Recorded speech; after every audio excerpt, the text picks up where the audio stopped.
Now, this is one of the weirder characters I've reviewed on this channel, and not even weird in like the sense that she's bad.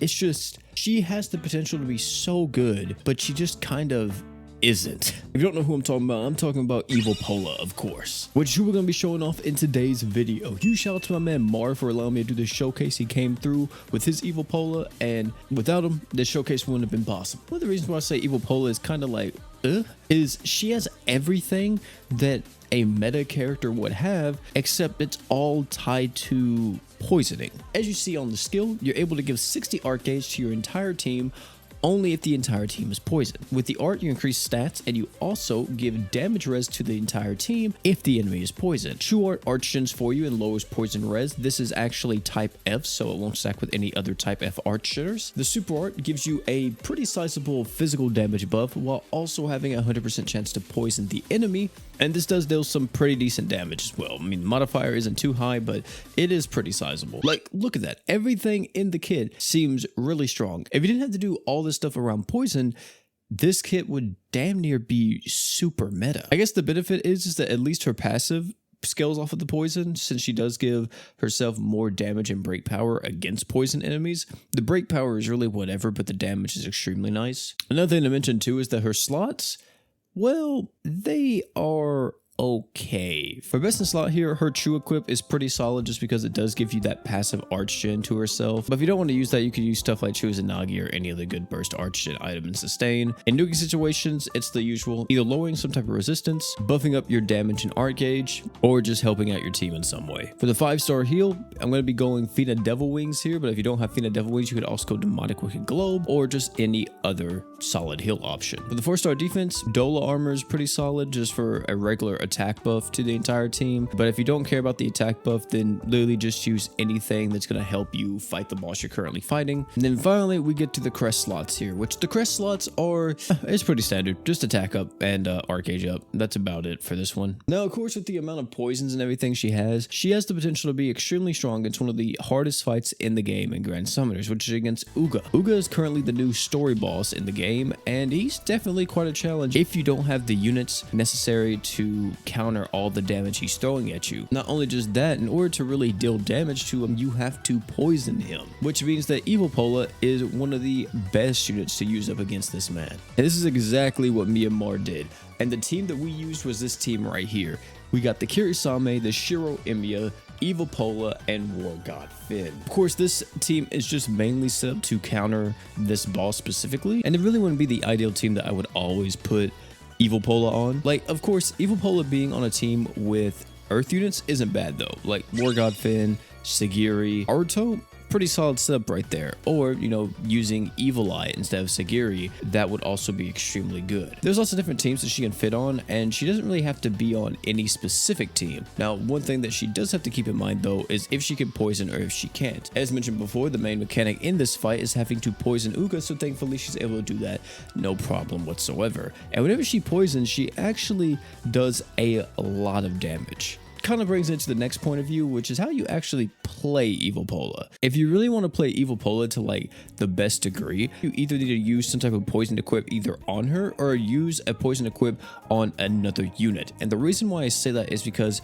if another character is able to poison the enemy, then it pretty much turns all of her kit online. But the general way how I would play her is that I would use the true art. If the enemy is poisoned, then I would use the art afterwards. But if the enemy wasn't poisoned, then I would just try to go into the super art as soon as possible to have that 100% chance of poisoning the enemy while also buffing up all my allies' physical damage. Then as soon as the enemy is poisoned, I would use the art to give myself and my team the 30% DR while also buffing up all of our stats. Just kind of the rotation that Mar tried to do in this fight, but it's kind of a little bit finicky because this fight does actually turn off your poison at each threshold, which really sucks because you have to reapply it. And mind you, sometimes it's really hard to do that because also there is no kind of equip that poisons the whole team.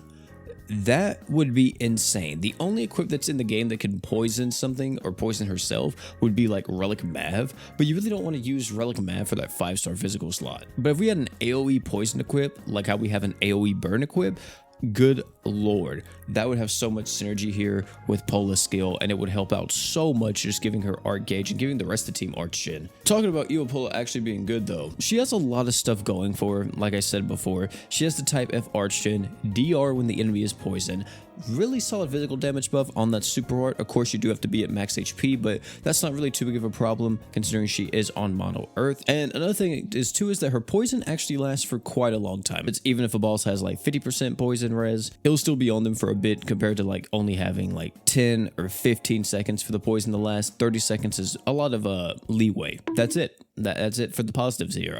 I know it's pretty sad, but let's talk about the negatives. For one, her skill is practically useless in majority of situations. There's a very few times in this game where the entire team gets poisoned by an attack, and since there's no way for us as the player to be able to force a poison on the entire team, it pretty much makes it to where this skill is literally never ever used. This would have been the perfect time to implement some type of equip through her event that would have made it to where you could have poisoned your team in some way. Another thing, my god, does this woman have long animations? I'm talking about granny animations. It takes her forever to do any of her attacks, especially her super art. It's kind of similar to that of like Ilya's Excalibur, but think of it as taking like 30 more seconds, it feels like, for that initial hit to come through. Because with Ilya, she's like Excalibur, and then she throws it down, and it's not really like, you know, it doesn't take that long.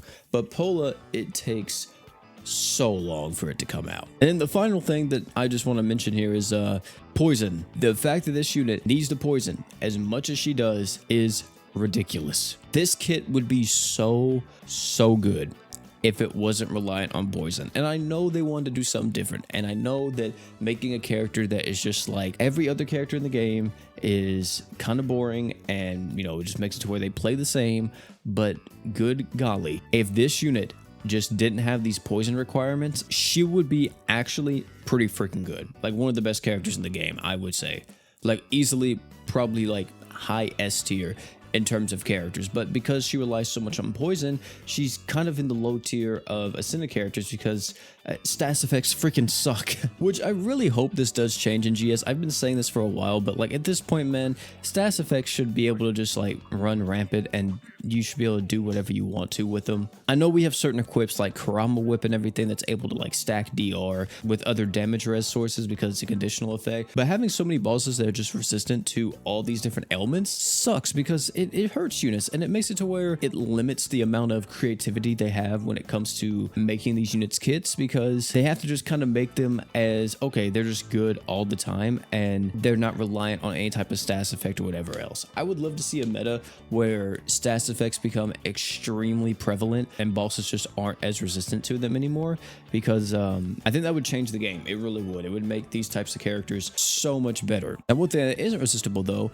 is the amount of damage we're out here doing to Uga. I know I've just been yapping this whole time talking about all this extra stuff, but have y'all seen this HP bar on Uga? It's been going down. I'm gonna skip through this last part here because this last part, well, we kept getting fainted every single time Pola tried to do her super art, and it made this fight last for so much longer. Once we finally got the poison off again, we pretty much killed him with ease, and we got to see the damage numbers, which Pola actually hitting for 18 million on her own. In terms of the next thing that we took Pola against, we just wanted to do a nuke with her because that lasted for practically ever, and that was more than enough gameplay with Evil Pola. And the nuke that we did was a team that consisted of Sagiri, Sunny, surprisingly, along with Evil Pola and War God Finn. We got everybody to go off with all their stuff, and as you see here, lots of damage on the Special Ace Hyper, and Evil Pola doing her thing. One thing I will tell you though is that she actually didn't hit the hardest because of her big flaw, her long animations. She would have hit so much harder if she didn't have the long startup that she does, but because she does,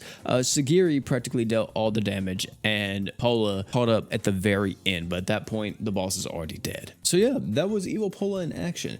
Tell me down below what you all think about Evil Pola. I really hope we see more content in the future where stats effect characters become viable, but for right now, like, Stats effect characters just are kind of eh. Of course, she does art shin though, so she has that going for her. Ladies and gentlemen, though, that's gonna be it for this video. Thank you all for coming out. If you haven't seen any of the other showcases we've been posting on the channel recently, I highly recommend you check those out. Like the Saitama showcase, we got the Gaara showcase, Fubuki, all that type of stuff. All the One Punch Man crossover stuff is pretty much out. The only one that is missing is Sonic, which Sonic should be shown off either tomorrow or someday this week.